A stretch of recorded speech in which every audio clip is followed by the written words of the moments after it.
Hi, welcome to the channel. Without further ado, let's get straight into it. So I'm going to teach you today how I reduce wasted ad spend by up to 70% for my clients by testing Facebook ad creatives and finding winners fast. So in the video, I'm going to show you how I actually structured the testing for Facebook ads to reduce unnecessary spend by 70%. And no, this does not require some bullshit AI app course, endless supplies of creative assets, or indeed an army of UGC creators. Now you can see on the right hand side there some recent results from clients that we've utilized this process for. One client's averaging around about a 9x return on their investment from ad spend. So pretty good results. Now, who the fuck am I to tell you about meta ads? Well, for the last 8 years, I've been working in e-commerce, scaling brands, including my own, from 0 to 7 to 8 figures as well. And we're doing that profitably. Now, I've spent almost $3 million to date on meta ads alone and generated over 20 million in sales for our clients. So I founded my e-commerce consultancy, JHA Media, and that now supports brands from across the globe to scale profitably with our acquisition, conversion, and retention strategies.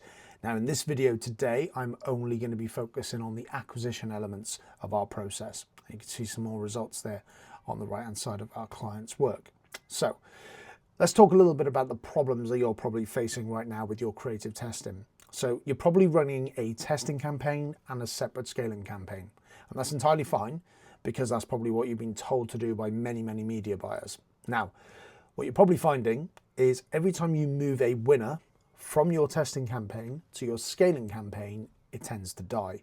Now, you're probably spending a significant amount of money on your budget, on testing, yet the majority of your tests tend to crash and burn, and they burn up your budget really, really quickly. We see this with a lot of clients that start working with us and the approaches that they've previously taken before embedding our methods.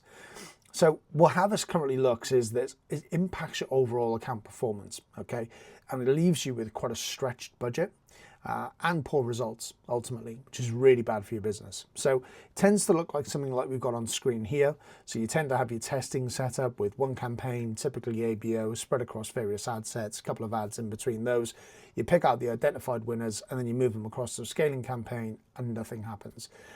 You might get lucky and a couple will start to fire. That's generally because the ad's performing really, really well and it is a proven ad to test and to run. And we'll come on to that in a little bit and explain the difference between how you identify a true winner and one that's just peaking performance in the ad account. So why is this a problem when most media buyers recommend this approach? This is a problem because you're testing ads too briefly. You're deciding winners based on vanity metrics.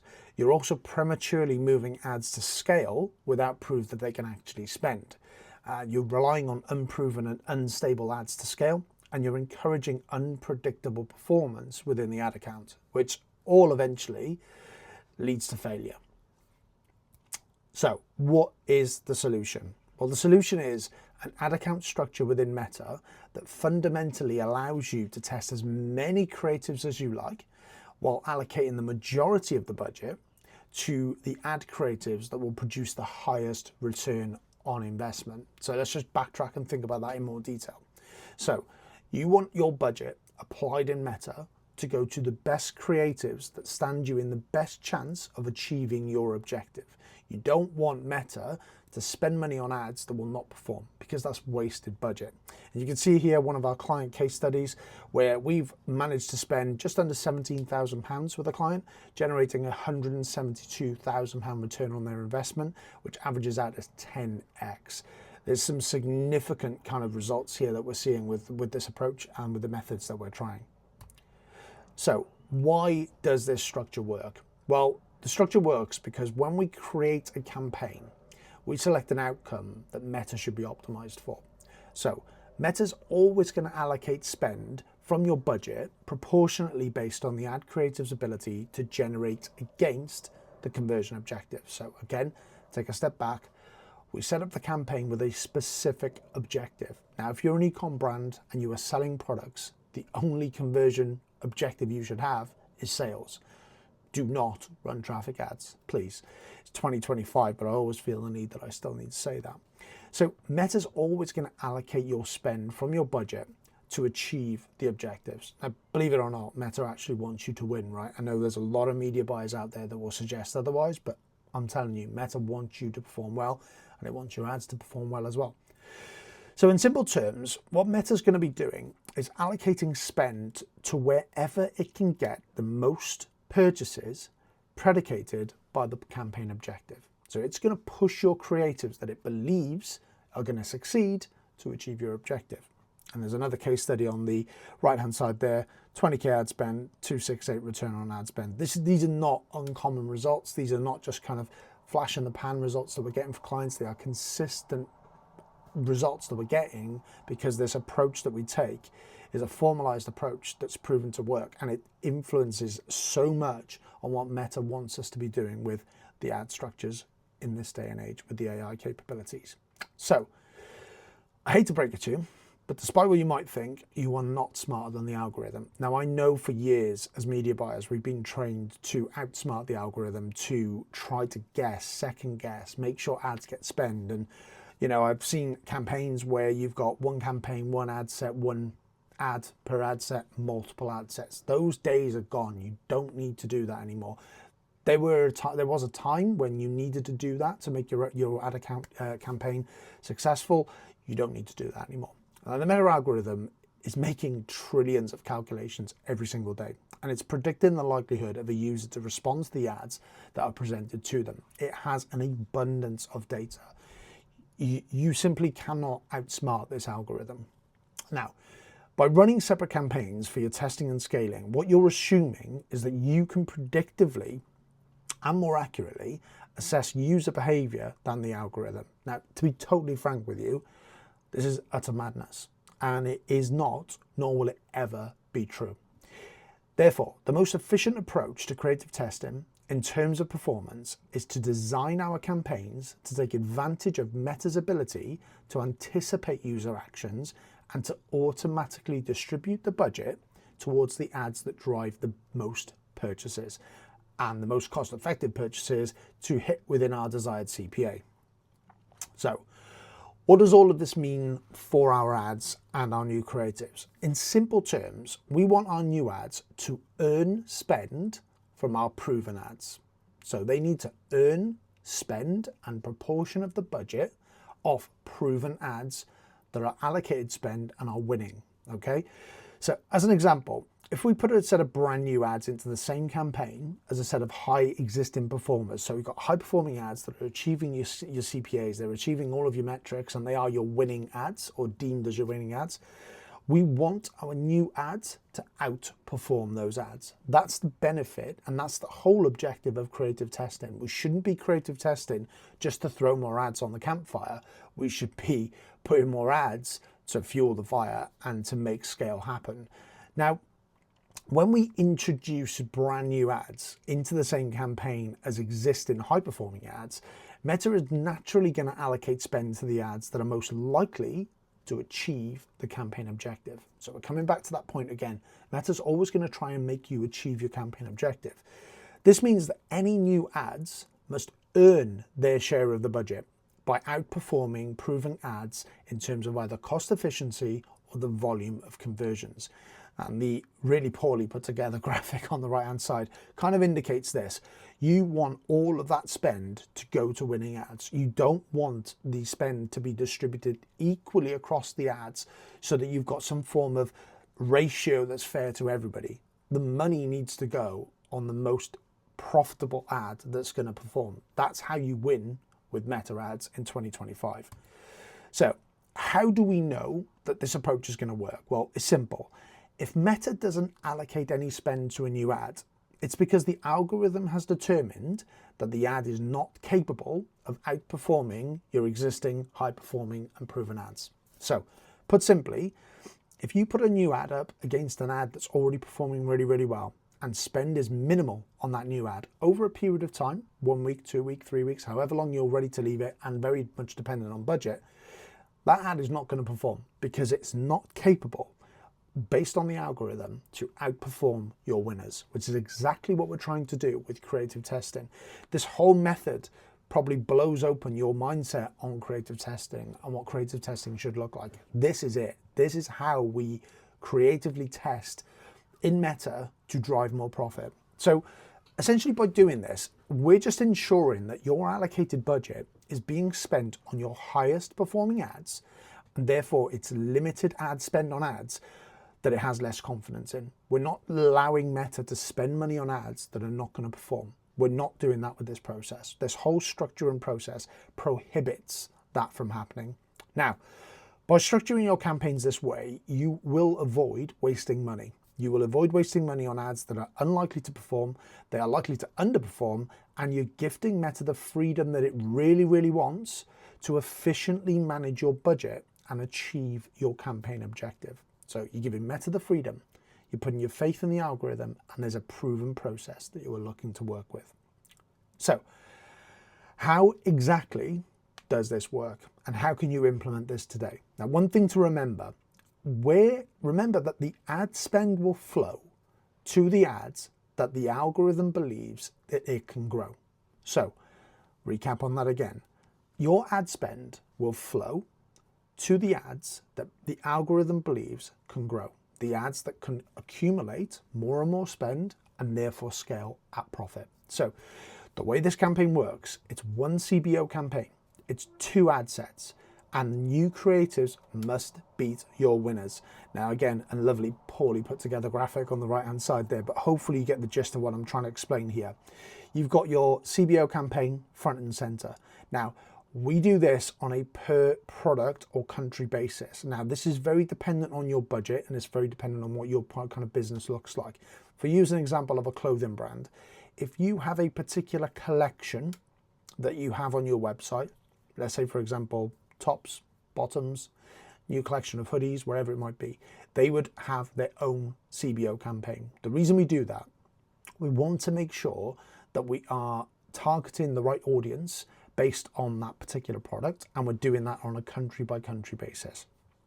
We're not multiplying the number of countries that we're targeting, because all we're doing is prohibiting the algorithm from learning at an efficient rate, which manages your budget and keeps you as profitable as possible.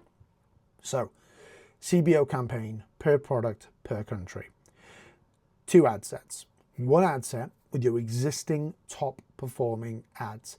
Now, before you put any ads in here, I want you to do a bit of an assessment around what top performing actually means for you. So, top performing is hitting all of your metrics. You should know what your metrics are. What is your CPA? What's your CTR? What do you want your performers to achieve in order to be successful? ROAS is probably one of the last things you need to look at.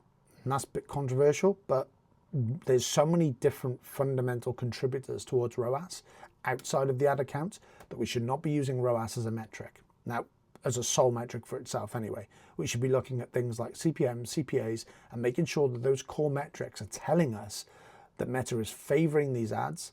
It has the ability to upspend on these ads. What I mean by that is it can comfortably manage spend at a level that's going to significantly scale you without dropping on performance. So that ad set, those ads plug in.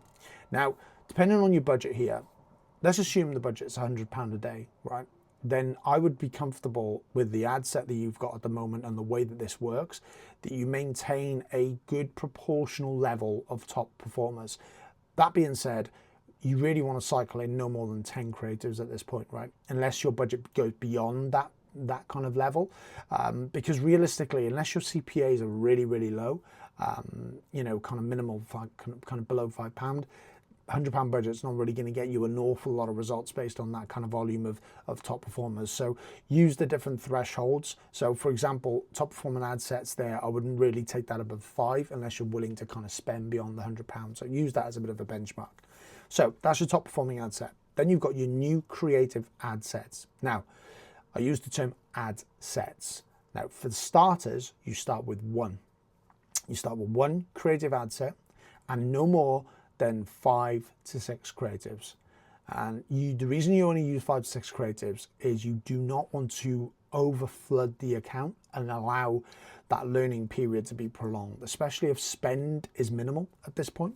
So those ads that you put in here can be a mix of anything. They can be carousels, imagery, UGC content, videos, whatever it is you feel can outperform your winners, put them into the ad account. Meta thrives on variation. It wants that variation because it wants to test aggressively on how it can achieve your results. So, CBO campaign, 2 ad sets, one with your top performing ad sets with those ads inside. The next one is your creative packs, which is your creative testing, which is 1 ad set to start and the creatives inside there. Now, as we progress through this approach, what you'll notice is that if spend flows to the ads that are in your creative test and they do not flow to your top performers, you've then got ads that are ready to become top performers and they can be duplicated across into that ad set. So the transitional phase that we're doing with these ads is we're moving them ad set to ad set. We're not moving them campaign to campaign. The reason we're doing that, all of the learning associated with those ads and those ad sets is contained within this campaign. So think of this campaign as like a kind of sphere and a kind of environment that these ads are thriving in. We don't want to take them outside of that environment. We want to keep them in that environment. So the conclusion on this, 1 campaign with 1 goal. So by combining both creative testing and scaling into 1 campaign, you are able to fully leverage the Meta algorithm to allocate spend where it can generate the best possible results. This removes complexity from your ad account, allowing you to scale profitably and comfortably with knowing that you're not wasting ad spend. Let the algorithm do its job. Yes, that's right. Trust the algorithm. The machine learning for Meta thrives when given clear objectives and high quality inputs. Your only job in this whole process now is to focus on creating high quality ad creatives, and you'll set the algorithm and your business up for success. High spend assets equal scalable assets. The testing process that we've discussed today and the testing process that you'll set up is not about finding lucky ads. It's not about finding those 1 or 2 ads that peak and then all of a sudden drop off when you try to spend more, which is so common in many ad accounts. It's about using a system to validate which ads will deliver consistent results and are favored by the algorithm and therefore can handle increasing budgets on allocating spend. Do not fight the machine, use it. That's the final point in the conclusion. Stop fighting against the machine and with your complex funnels, outdated strategies, top of funnel, middle of funnel, bottom of funnel, all these other crazy and bizarre and weird structures that were so prevalent before, but they are not valid now. The outdated strategies and multiple campaign structures are only going to hurt you. You need to consolidate spend, you need to consolidate your account structure, and that's what drives results within Meta. Spend your time focused on creating high confidence assets that Meta is going to be able to actually distribute that spend through this process, and you will set your campaign up for scalable success and profitable growth. Now, if a lot of this video has kind of gone in one ear out the other or gone over your head, or you're absolutely confused, you've got a choice. You can either rewatch the video, or if you'd rather us do it for you, then we can do that. At JHA Media, we've a done for you service for our clients where we implement our acquisition, conversion and retention strategies for profitable growth. Now, what we've spoken about today is a minor piece of acquisition. So that's around Meta ads. There's other acquisition channels that we support with as well. We essentially, as part of our done for you service, we take care of everything. So it's a total hands-off experience for you as a brand owner, allowing you to work on your brand and not in the brand. We look at how we acquire you customers, how we convert them on your website, and how we build long-term lifetime value with our retention systems. All we need from you is a monthly touch point, quick approvals, and your trust and support, and we'll get on with that. There's some case study results on our website, and there's also a load of reviews on Trustpilot from recent clients that have worked with us and achieved significant results. And that's it. That's it for the video today. If there is anything that you are unsure of, drop some comments below. I'm going to be responding to those. If you are adopting this approach and you start to see some really good results, would love to hear what those results look like as well. And if there's anything else that you need or would like to see in future videos on this channel, please comment below. Thank you.